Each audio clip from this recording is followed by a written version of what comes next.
उत्तर प्रदेश में होने वाले विधानसभा चुनाव से पहले तमाम राजनीतिक दल वोट बैंक को साधने में लगे हैं, वोटर्स को लुभाने में लगे हैं। तो कुछ ऐसे भी हैं जो सीएम बनने का सपना देख रहे हैं। जी हाँ, कुछ राजनीतिक दलों के प्रमुख ऐसे भी हैं जो मुख्यमंत्री बनने का सपना देख रहे हैं और उन्हीं राजनीतिक दलों के प्रमुख में एक है बसपा सुप्रीमो मायावती। जहां एक और चर्चा ये चल रही है कि क्या मायावती कांग्रेस के साथ मिलकर चुनाव लड़ेंगी, तो वहीं दूसरी तरफ ये भी देखा जा रहा है कि क्या मायावती सीएम बनने का जो सपना देख रही हैं वो पूरा हो पाएगा। यूपी चुनाव से पहले सियासी माहौल इस वक्त गरमाया हुआ है, लेकिन एक ऐसे नाम की चर्चा भी हो रही है जो पूरी तस्वीर को पलटने में महारत हासिल रखते हैं, और वो है नसीमुद्दीन सिद्दीकी। कौन है नसीमुद्दीन सिद्दीकी? जो यूपी चुनाव से पहले पूरी तस्वीर को पलट सकते हैं। और नसीमुद्दीन सिद्दीकी की ताकत क्या है और आखिरकार क्यों नसीमुद्दीन सिद्दीकी पर तमाम राजनीतिक दलों की निगाहें तो बनी है, लेकिन अभी नसीमुद्दीन सिद्दीकी ने कोई बड़ा फैसला नहीं लिया। उत्तर प्रदेश की सियासत में एक बार फिर बड़े राजनीतिक फेरबदल की आहट सुनाई दे रही है।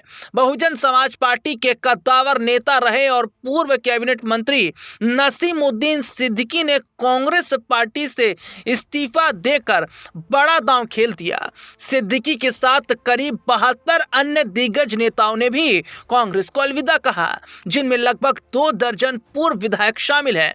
नसीमुद्दीन सिद्दीकी जिनकी तूती एक वक्त में उत्तर प्रदेश के अंदर बोलती थी और आज भी वही धमक नजर आती है।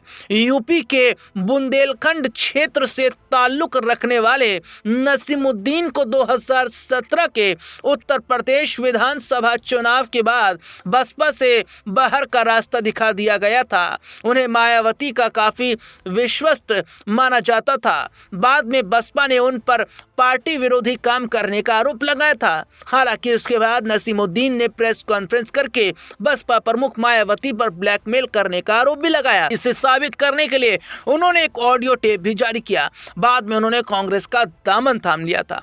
फिलहाल कांग्रेस में रहते हुए नसीमुद्दीन की पहचान एक उत्तर प्रदेश के बड़े मुस्लिम नेता के तौर पर रही। इस दौरान पार्टी में उनका कद भी काफी बड़ा था। इस्तीफे के बाद जारी अपने बयान में नसीमुद्दीन सिद्दीकी ने कहा, मैं कांग्रेस में अपने साथियों के साथ इसलिए शामिल हुआ था ताकि जातिवाद और संप्रदायवाद के खिलाफ हो रहे अन्याय की लड़ाई मजबूती से लड़ी जा सके, लेकिन कांग्रेस में रहते हुए यह लड़ाई नहीं लड़ पा रहा हूं।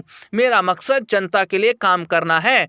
उन्होंने स्पष्ट किया कि कांग्रेस के किसी भी पद अधिकारी से व्यक्तिगत शिकायत उनकी नहीं है, और सबसे बड़ी बात यह है कि जो रुतबा बसपा में नसीमुद्दीन सिद्दीकी का था वो कांग्रेस में नजर नहीं आया, और यही वजह है कि उन्होंने कांग्रेस का साथ छोड़ दिया।